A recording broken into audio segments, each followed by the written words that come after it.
हमें हिंदू बनाए रखा। छत्रपति शिवाजी महाराज और गुरु गोविंद सिंह जी को प्रणाम करता हूं, जिनके कारण हमारी माताओं के मांग में सिंदूर है, हमारी बहनें मंगलसूत्र पहनती हैं, मैं रक्षा पहनता हूं, आपकी टोपी अलग तरीके की है, आपके माथे पे तिलक है। ये किसके कारण है? हमारे आपके कारण नहीं है, छत्रपति शिवाजी महाराज और गुरु गोविंद सिंह जी के कारण। स्वामी जी को धन्यवाद देता हूं, प्रणाम करता हूं। गुरुद्वारा जाके मैंने देखा, वहां मुझे केवल सिख दिखाई पड़े। ऐसा क्यों? आखिर गुरुद्वारे में हिंदू, जैन, बौद्ध क्यों नहीं जाते? जैन मंदिर में केवल जैन क्यों जाते हैं? हिंदू, बौद्ध, सिख क्यों नहीं जाते? हिंदू मंदिर में केवल हिंदू क्यों जाते हैं? जैन, बौद्ध और सिख क्यों नहीं जाते? याद रखिए, अगर 10, 20, 50 साल आगे रहना है, सभ्यता को बचाना है, तो हिंदू, जैन, बौद्ध और सिख एक साथ हो जाइए, हर जगह साथ में जाइए, शादी विवाह में एक साथ में आपस में संगठित होइए, सब लोग इकट्ठा होइए। नहीं तो दुर्योधन का ननिहाल, जहां से माता गांधारी आई थी, अब उसको अफगानिस्तान कहते हैं। न हिंदू बचे, न जैन बचे, न बौद्ध बचे, न सिख बचे, न ब्राह्मण बचे, न क्षत्रिय बचे, न वैश्य बचे, न दलित। और से बोलिए जरा, कोई ब्राह्मण, क्षत्रिय, वैश्य, दलित बचा क्या? नहीं। बंगाल का एक हिस्सा बांग्लादेश हो गया। आज वहां ब्राह्मण, क्षत्रिय, वैश्य, दलित की क्या स्थिति है? हिंदू, जैन, बौद्ध, सिख की क्या स्थिति है? अरे बाकी तो छोड़िए, मेरी PIL सुप्रीम कोर्ट में चल रही है। आज अच्छी बात यह है कि 2 माननीय विधायक भी बैठे हुए। भारत में 28 राज्य हैं और 8 केंद्र शासित प्रदेश, टोटल हो गए 36। 36 में से 9 राज्यों में हिंदू खत्म हो चुके हैं। इसका मतलब कितने परसेंट राज्यों में हिंदू खत्म हो गए? जोर से बोलिए। 25%। भारत में 800 जिले हैं और 800 जिलों में से 200 जिलों में हिंदू खत्म हो गए। वहां भागवत कथा नहीं होती, वहां राम कथा नहीं होती, वहां कृष्ण कथा नहीं होती, वहां रामचरितमानस नहीं होता, वहां भंडारा नहीं होता, वहां इस तरीके से मिलना जुलना नहीं होता। 800 जिलों में से 200 जिलों में, यानी 25% जिलों में भी हिंदू खत्म। भारत में 6000 तहसीलें हैं। 6000 तहसीलों में से 1500 तहसीलों में राम कथा, भागवत कथा, श्याम कथा, गरुड़ पुराण, वेद पुराण सब बंद हो चुका है, क्योंकि 6000 तहसीलों में से 1500 तहसीलों में भी हम खत्म हो चुके हैं। भारत के बॉर्डर पे कुल 300 तहसीलें हैं, चाहे वो महाराष्ट्र का बॉर्डर हो, उत्तर प्रदेश का बॉर्डर हो, बंगाल का बॉर्डर हो, या गुजरात का बॉर्डर हो, या राजस्थान का बॉर्डर हो। साल के बाद अपना जुगाड़ कर लेंगे, लेकिन बचोगे आप। आज मैं कुछ सवाल पूछता हूं बिदर की धरती से, और पहला सवाल मैं सभी राष्ट्रवादियों से पूछता हूं कि आडवाणी जी को अपना मकान, दुकान, खेत खलिहान, उद्योग, व्यापार छोड़ के क्यों भागना पड़ा? मैं दूसरा सवाल अपने सभी गांधीवादी, नेहरूवादी और कांग्रेसी साथियों से पूछता हूं, मनमोहन सिंह जी को अपना मकान, दुकान, खेत खलिहान, उद्योग, व्यापार छोड़कर क्यों भागना पड़ा? मैं तीसरा सवाल सभी समाजवादी और वामपंथी साथियों से पूछता हूं, भूतपूर्व प्रधानमंत्री इंद्र कुमार गुजराल साहब को अपना मकान, दुकान, खेत खलिहान, उद्योग, व्यापार छोड़कर क्यों भागना पड़ा? मैं सभी गांधीवादियों से पूछता हूं कि गांधी जयंती भारत में क्यों मनाई जाती है, गांधी जी ने तो पाकिस्तान बांग्लादेश को भी आजाद कराया था, तो गांधी जयंती पाकिस्तान और बांग्लादेश में क्यों नहीं मनाई जाती, केवल भारत में ही क्यों मनाई? जैन, बौद्ध, सिख, हिंदू इसके नाम पे बटे हुए हैं और बांटने वाले बांट रहे हैं। मैं भारत के सभी खेल प्रेमियों से पूछता हूं, जिनको क्रिकेट बहुत पसंद है, जिनको 2020 बहुत पसंद है, लाला अमरनाथ और मोहिंदर अमरनाथ को अपना मकान, दुकान, खेत खलिहान छोड़कर क्यों भागना पड़ा? मैं ये सारे सिनेमा प्रेमियों से पूछता हूं, जो सीरियल देखते हैं, फिल्में देखते हैं, कि देवानंद, सुनील दत्त, राज कपूर, पृथ्वीराज कपूर, यश चोपड़ा, प्रेम चोपड़ा को अपना मकान, दुकान, खेत खलिहान, उद्योग व्यापार छोड़कर क्यों भागना पड़ा? मैं इस देश के लेखकों और बुद्धिजीवियों से पूछता हूं कि खुशवंत सिंह और गुलजार को अपना मकान, दुकान, खेत खलिहान, उद्योग व्यापार छोड़कर क्यों भागना पड़ा? वो सेकुलरिज्म, वो गंगा जमुनी तहजीब वहां क्यों नहीं काम की? वो तो अच्छे लोग थे।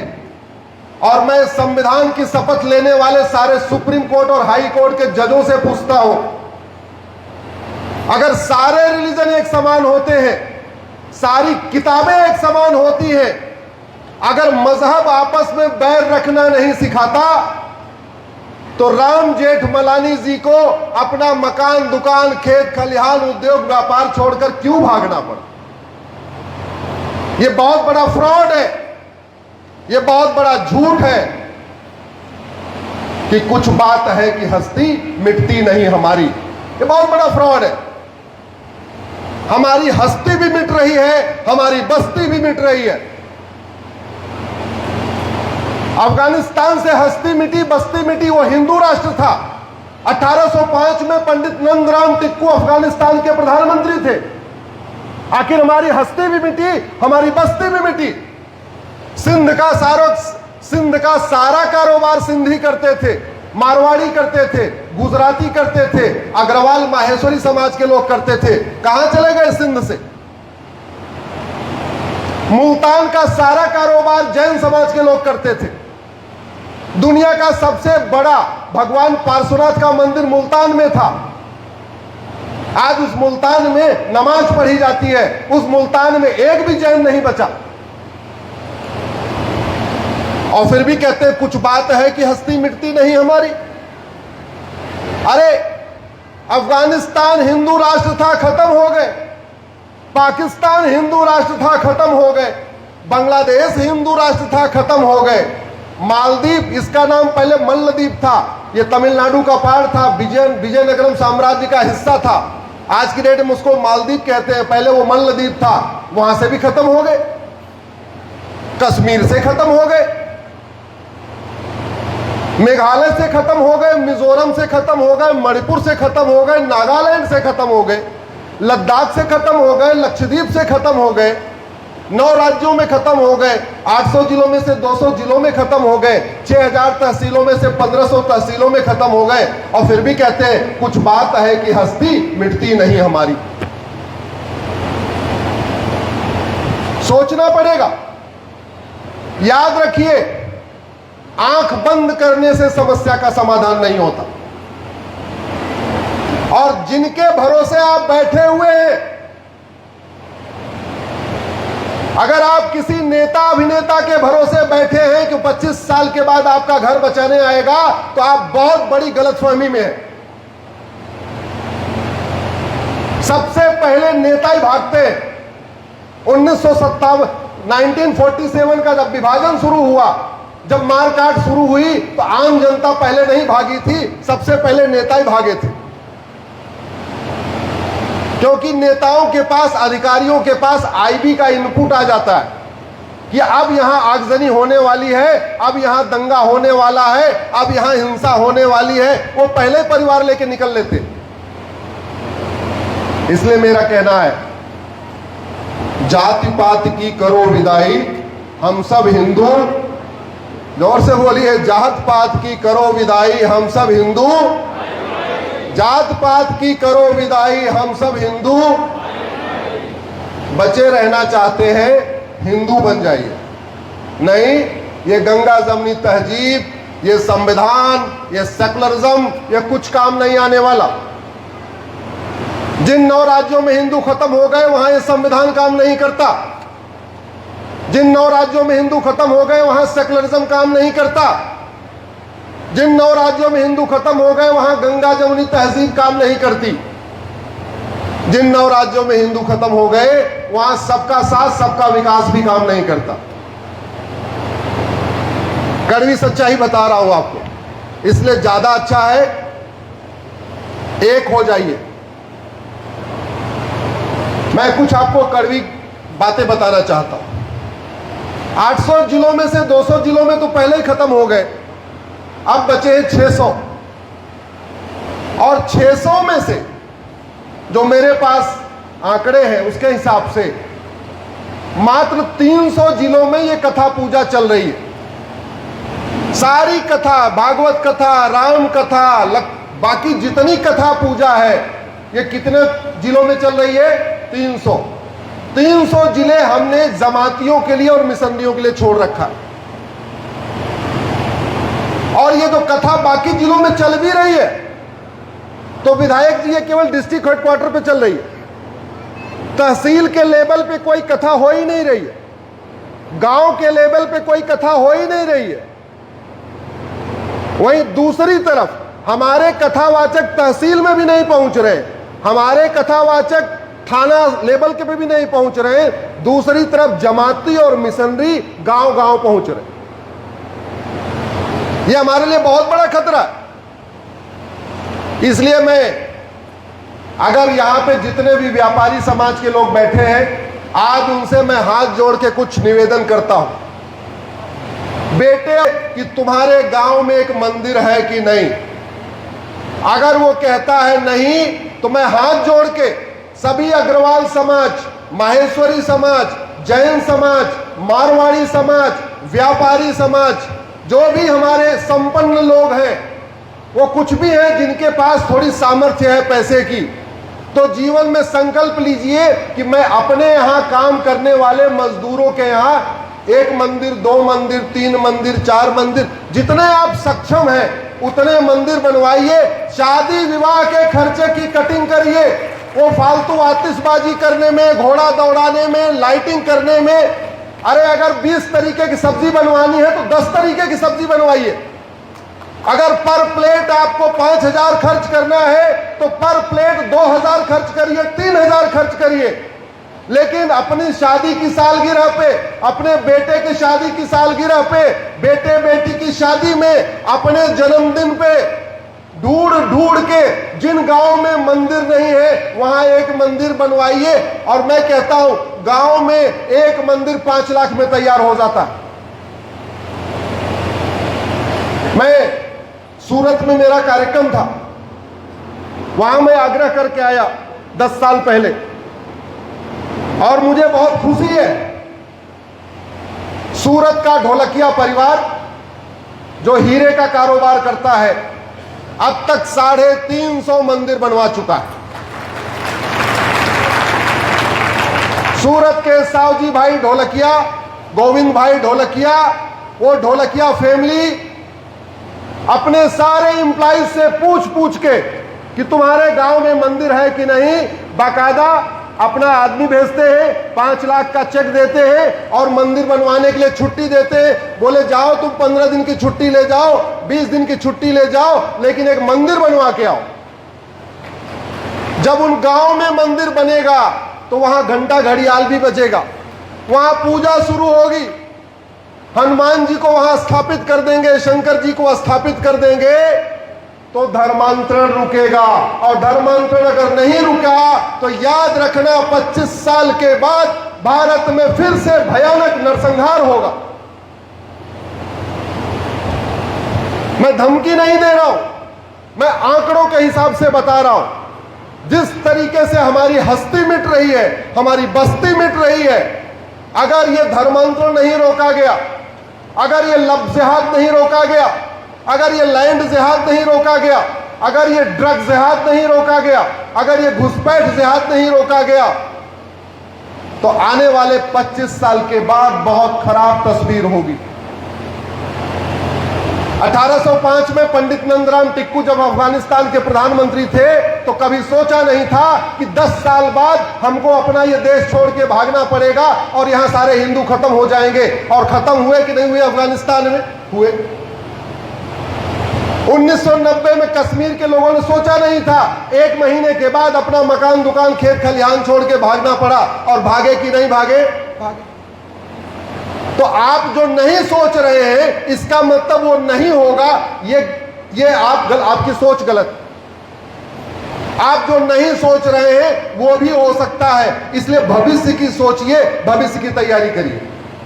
तो पहला आग्रह तो मेरा सभी व्यापारी समाज के लोगों से है, अपने यहां काम करने वालों से पूछिए, अगर मंदिर नहीं है तो उसके गांव में एक मंदिर बनवाइए। दूसरा, भारत के सभी कथावाचकों से मेरा निवेदन है, अब आप डिस्ट्रिक्ट हेडक्वार्टर से थोड़ा नीचे उतरिए। आप धर्म में मत कथा कराइए, वहां जाके कथा कराइए। जितना पुण्य आपको अपने मोहल्ले में कथा करा के मिलेगा, जितना पुण्य आपको जिले डिस्ट्रिक्ट हेडक्वार्टर पे मिलेगा, उतना ही पुण्य वहां पे भी मिलेगा। हाँ, थोड़ी वहां दिक्कत आएगी, वहां लाइट नहीं होगी, जनरेटर करना पड़ेगा, अच्छा खाना नहीं मिलेगा, अच्छा कपड़ा नहीं मिलेगा। अरे भैया, धर्म बचाने के लिए हमारे पूर्वजों ने क्या क्या किया एक बार सोचिए तो। गुरु गोविंद सिंह जी ने अपने 4 बेटों को बलिदान कर दिया। आपको अपना बेटा बलिदान नहीं करना है, केवल मंदिर बनवाना है और कथा करनी है। छत्रपति शिवाजी महाराज चाहते तो राजा बने रहते, संभाजी महाराज चाहते तो राजा बने रहते, अगर कन्वर्ट हो गए तो। धर्म बचाने के लिए उन्होंने अपना कितना बलिदान किया। हम थोड़ा धन दान नहीं कर सकते, हम थोड़ा समय दान नहीं कर सकते, इतना कर सकते हैं कि नहीं? जोर से बोलिए, जरा हाथ उठा के बोलिए, भारत माता की, भारत माता की। ये काम करना चाहिए कि नहीं?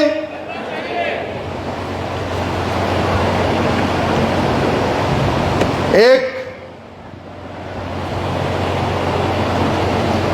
बहुत बड़ा खतरा चल रहा है धर्मांतरण का। मेरी जनहित याचिका चल रही है सुप्रीम कोर्ट में कि धर्मांतरण रोका जाए। मैं आप लोगों से सवाल पूछता हूं, जरा जोर से उत्तर दीजिए। कैमरे में रिकॉर्डिंग हो रही है, इतना जोर से बोलिए कि आपका उत्तर संसद और सुप्रीम कोर्ट तक पहुंचे। ये धर्मांतरण हमारी राष्ट्र की सुरक्षा के लिए खतरा है कि नहीं? जोर से बोलिए जरा। ये धर्मांतरण हमारी देश की एकता अखंडता के लिए खतरा है कि नहीं? ये धर्मांतरण एक ऑर्गेनाइज क्राइम है कि नहीं? ये धर्मांतरण अपने आप में एक इनडायरेक्ट वॉर है कि नहीं? ये धर्मांतरण अपने आप में देशद्रोह है कि नहीं? अब कुछ लोग कहेंगे नहीं, संविधान धर्मांतरण की इजाजत देता है। ये सबसे बड़ा झूठ है और सबसे बड़ा फ्रॉड है। संविधान फ्रीडम ऑफ रिलीजन देता है, फ्रीडम ऑफ कन्वर्जन नहीं देता। संविधान धर्म पालन का अधिकार देता है, धर्मांतरण का अधिकार नहीं देता। और संविधान धर्मांतरण का अधिकार बिल्कुल नहीं देता, घर वापसी का अधिकार देता है। क्यों? क्योंकि घर वापसी करने से वसुधैव कुटुंबकम की भावना मजबूत होती है। घर वापसी करने से जननी जन्मभूमिष्य की भावना मजबूत होती है। घर वापसी करने से सर्व मंगल मांगल्ये शिवे सर्वार्थ साधिके की भावना मजबूत होती है। घर वापसी करने से सर्वे भवन्तु सुखिनः की भावना मजबूत होती है। घर वापसी से एक भारत श्रेष्ठ भारत की कल्पना मजबूत होती है। इसलिए भारत का संविधान ये कोई अमेरिका के लिए नहीं बना, ये अरब, दुबई, कुवैत के लिए नहीं बना। भारत का संविधान भारत की संस्कृति को मजबूत करने के लिए बना है। धर्मांतरण करने से भारत की संस्कृति कमजोर होती है और घर वापसी से भारत की संस्कृति मजबूत होती है। इसलिए यह संविधान धर्मांतरण की परमिशन नहीं देता, घर वापसी की परमिशन देता। अब एक सवाल ये कि आपके राज्य में धर्मांतरण हो रहा है कि नहीं हो रहा है? जोर से बोलिए। आपके जिले में धर्मांतरण हो रहा है कि नहीं? उस पे कार्रवाई कुछ हो रही है क्या? आपने कहा धर्मांतरण राष्ट्र की सुरक्षा के लिए खतरा है, और जो राष्ट्र की सुरक्षा के लिए खतरा है विधायक जी, उससे निपटने के लिए कानून है जिसका नाम है नेशनल सिक्योरिटी एक्ट। ये कानून आपको दिख रहा है, नेशनल सिक्योरिटी एक्ट। ये बना इसीलिए है कि जो राष्ट्र की सुरक्षा के लिए खतरा है उसके ऊपर ये एनएसए लगा दो। दुर्भाग्यवश पुलिस धर्मांतरण करने वाले जमातियों, मिशनरियों और उनके मददगारों पे एनएसए नहीं लगा रही है। इसलिए मैं विधायक जी से आग्रह करता हूं, इस विषय को विधानसभा में उठाइए कि धर्मांतरण अगर होता रहेगा भारत नहीं बचेगा, इसलिए मिशनरियों और जमातियों, जिहादियों पे एनएसए लगाया जाए। इसका फायदा यह है, एनएसए लगा दिया, 1 साल तक जमानती नहीं होगी, अंदर ही पड़ा रहेगा, अंदर सड़ता रहेगा। धर्मांतरण हमारी देश की एकता अखंडता के लिए खतरा है, और जो देश की एकता अखंडता के लिए खतरा होता है उससे निपटने के लिए हमारे पास एक कानून है, इसका नाम है यूएपीए। माननीय विधायक जी, 1967 में यह कानून बना था।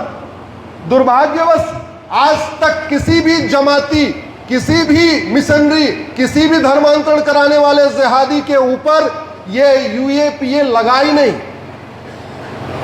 लगना चाहिए कि नहीं? कैसे लगेगा? पुलिस लगाएगी, और पुलिस नहीं लगाएगी तो कब क्या करना पड़ेगा? विधानसभा में मुद्दा उठाना पड़ेगा। धर्मांतरण एक संगठित अपराध है, ऑर्गेनाइज क्राइम है। एकाएक नहीं करते, कई लोग मिलके करते हैं। कोई लिटरेचर देता है, कोई पैसा देता है, कोई जगह देता है, कोई ब्रेन वॉश करता है, कोई चंगाई सभा लगाता है, कोई काला जादू दिखाता है, कोई अंधविश्वास फैलाता है। अलग अलग तरीके से करते। ऑर्गेनाइज क्राइम है, और ऑर्गेनाइज क्राइम से निपटने के लिए सभी राज्यों के पास अपना कानून है। कर्नाटक के पास अपना कानून है, महाराष्ट्र के पास अपना कानून है, गुजरात के, सभी राज्यों के पास कानून है। दुर्भाग्यवश धर्मांतरण कराने वाले जमातियों, जिहादियों और मिशनरियों और उनके मददगारों पे ये लगी नहीं रहा। धर्मांतरण एक देशद्रोह है। स्वामी विवेकानंद जी कहते थे कि धर्मांतरण करने से एक हिंदू कम नहीं होता, बल्कि हिंदुओं का एक नया दुश्मन पैदा हो जाता। यह कड़वी सच्चाई है। अभी कुछ दिन पहले कश्मीर में हमारी 26 बहन बेटियों का सिंदूर उजाड़ा था। याद है आपको? भूल गए? उजाड़ा था ना। वो जो आतंकवादी आए थे वो कौन थे? अरे कन्वर्टेड हिंदू थे। 5-6 पीढ़ी पहले वो भी हिंदू थे। 15वीं शताब्दी में बाबर के आने के पहले भारत, पाकिस्तान, अफगानिस्तान, बांग्लादेश, म्यांमार, कहीं पे एक भी कुछ नहीं था। 100% हिंदू हुआ करते थे। सारा का सारा कन्वर्जन बाबर के बाद शुरू हुआ। तो जितने पाकिस्तान से आतंकवादी आते हैं वो क्या हैं? जोर से बोलिए, कन्वर्टेड हिंदू। जोर से बोलिए, क्या है वो? अजमल कसाब कौन था?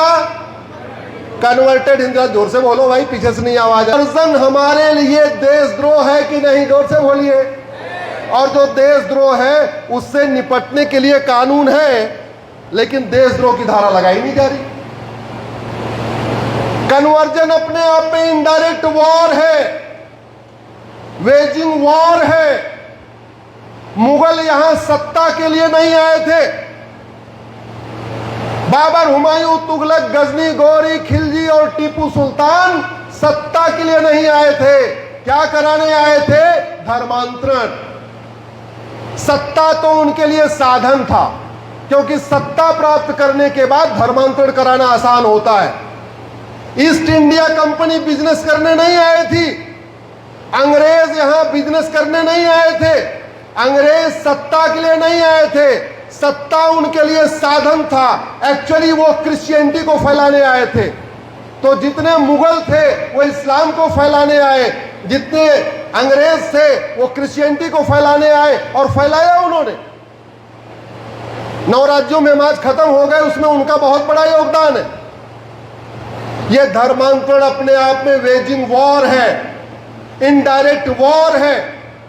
और इनडायरेक्ट वॉर के लिए पुरानी वाली आईपीसी में भी और नए वाले बीएनएस में भी आजीवन कारावास और फांसी की सजा का प्रावधान है, लेकिन पुलिस लगाती नहीं है।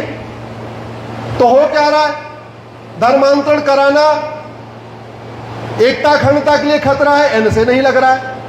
धर्मांतरण हमारे राष्ट्र की सुरक्षा के लिए खतरा है, एनसे नहीं लग रहा है, यूएपीए नहीं लग रहा है। धर्मांतरण इनडायरेक्ट वॉर है, फिर भी वेजिंग वॉर की धारा नहीं लग रही है।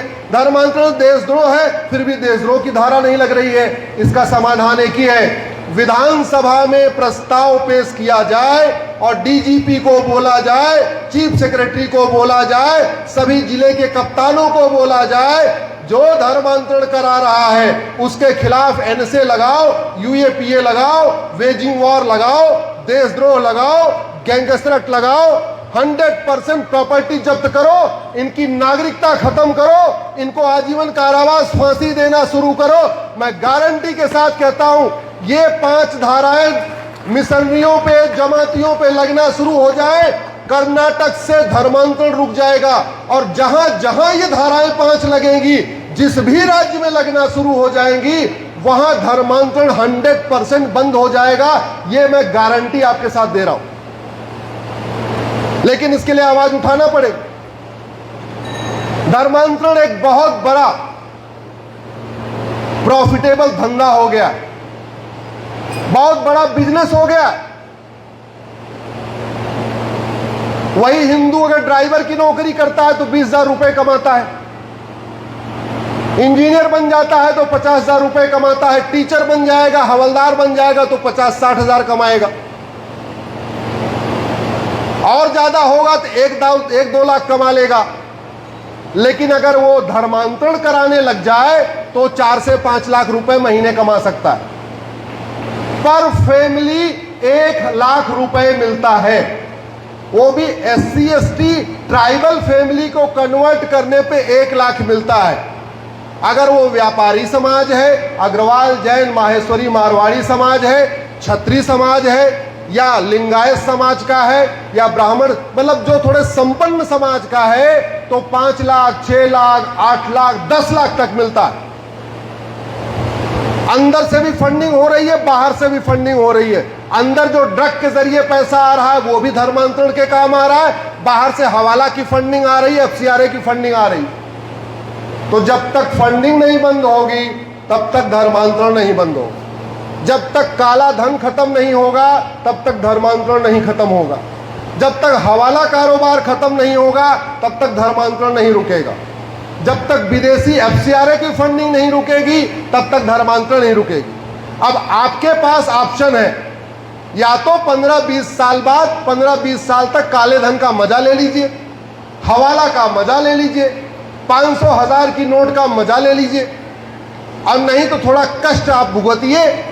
काला धन हवाला के खिलाफ आवाज उठाइए। काला धन हवाला भ्रष्टाचार खत्म होते ही, विदेशी फंडिंग खत्म होते ही ये कन्वर्जन रुक जाएगा, ये मैं गारंटी के साथ कहता हूं।